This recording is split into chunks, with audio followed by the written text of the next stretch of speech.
Și înainte să începem acest episod, nu uitați să apăsați butonul de like și să vă duceți la Luis Games. Vă duceți aici și dați și voi un subscribe puternic, să facă și el 100 de abonați. El mi-a făcut promovare și dacă doriți și voi o promovare, puteți să-mi ziceți și eu o să vă fac cu cel mai mare drag. Deci, să începem videoclipul. Și am revenit cu contul meu secundar, Denis și altele. Asta e un cont secundar. Am făcut pentru box opening, dar fie să uiți, când filmam și eu, s-a întrerupt filmarea. Și, da, să vă zic, și a picat. A picat, deci am mutat pe Jesse, pe Dariel și pe Barley și pe domnul El Primo. Și ce vreau să fac în episod de astăzi? Vreau să facem 1000 de trofei. Vă dați seama că o să pun pauză. Deci hai să începem. Vreau primul meci cu Dariel. Haide, la solo.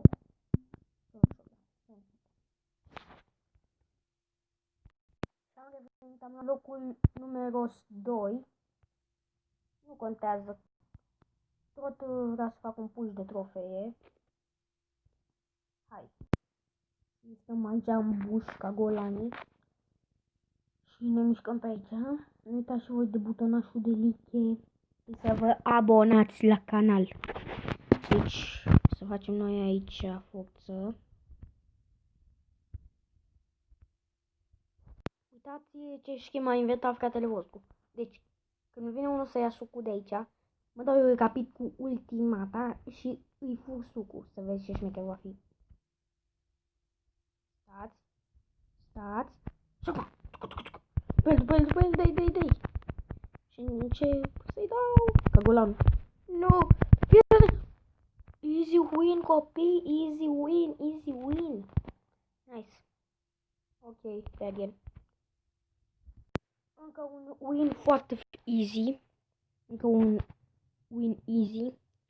Hai să trecem la următorul. Am făcut și o misiune foarte bine.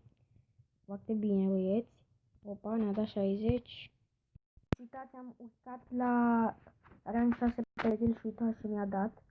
Niște bănuți și niște puncte.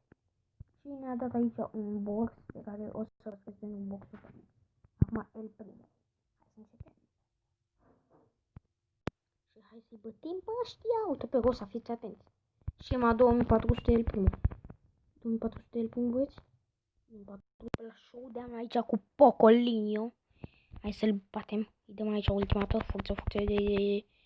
Este. Și vreau să-i fac pe toți rang 6 și la rang 6 ies cu ei, uite așa. 4 mai trebuie să mai fac 2 ranguri. Ok. Double again. Și am revenit, am făcut rang 6 pe El Primo. Și acum putem ieși și să încem cu următorul brawler, uitați. 64 de trofee, frumos cum s-a făcut acolo. Hai pe următorul, care e următorul pe El Primo? Nu știu. Ăștia doi, Jesse și Barley am rămas. Hai să duc cu Barley. Barley va fi un pic mai greu, dar ce am spus aici? Bănuți, ok.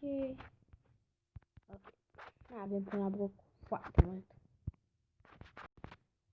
Hai să începem. Deci am luat locul 2. Ok, am luat locul 2 cu Barley. Hai să mai dăm push aici, că pușăm trofei, pușăm plus 2000 de trofei. Ești nebun? Hai să facem meciul ăsta aici. Domnișoara Rositas. Aș fi vrut să-mi pice Rosa și El Primo. Și acum să mă joc cu Rosa. Era mai easy. Dar nu avem ce să facem. Și puteți să-mi scrieți în comentarii dacă vreți să mai fac boxurile. Să mai fac boxuri sau să le deschid într-un alt episod. Următorul win. Locul 1 cu Barley. Câte rang mai avem de făcut? Mai avem vreo... Hai să zicem vreo 4 ranguri. Și după aia luăm ultimul brawler Jesse. Și am făcut și rang 6 pe Barley. Hai să vedem. Ne-a dat 62 de trofee, uitați. 62 de trofee. Mamă, cum s-a adus acolo. Mamă, ia uitați. Uitați ce avem aici. Mamă. Forță. La Brawl Pass nu avem nimic interesant. Opa, dați pe PS Denis. Ok, nu am chef să joc acum. Acum ultimul brawler, Jessie. Dăm la solo cu Jessie. Și dacă vreți ca în episodul următor să fac gen un box opening, o să facem aici un box opening, o să fac eu toate misiunile astea și o să facem un box opening, cred că o să fie pe la Tire Creation sau ceva. Hai să facem aici. Deci băieți, cam acesta a fost episodul, nu pot să fac cu Shelly chiar cu Jessie, aoleu, chiar dar vă promit eu că o să fac, nu uitați de la link-ul spre canal.